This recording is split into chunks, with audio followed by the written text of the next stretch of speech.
Imagine a school-going student demanding accountability, only to lose his life from government response. Who should answer for that? This exactly happened in Nepal.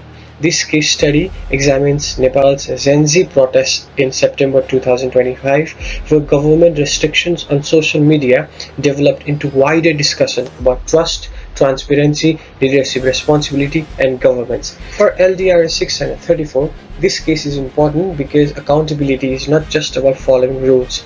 It is about how leaders communicate decisions, involve stakeholders, manage consequences, and accept responsibility.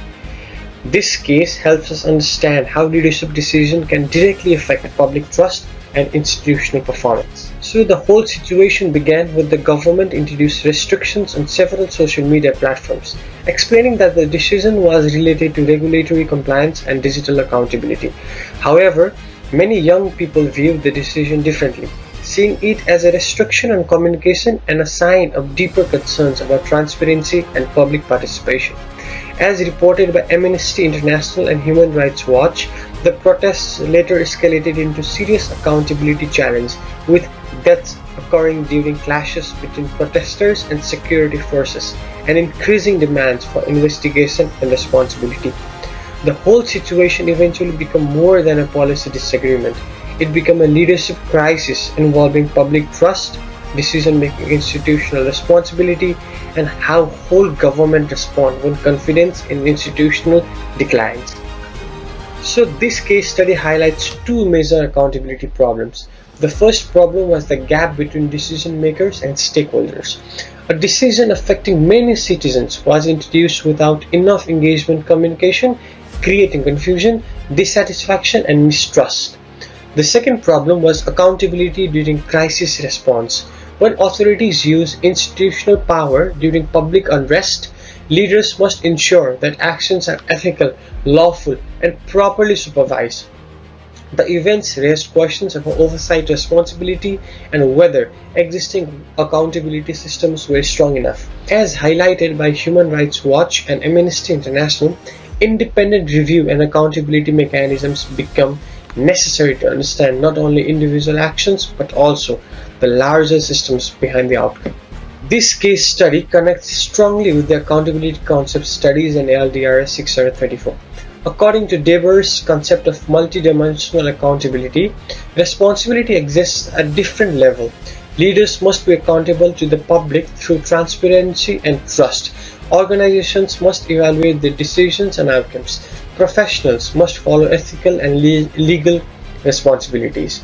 The Leads in the Caring Environment framework also provides a useful leadership perspective. Leading self requires leaders to reflect on their decisions. Engaging others reflects on communication, stakeholder, and involvement. Achieving results remind leaders that success depends on outcomes, not only intentions.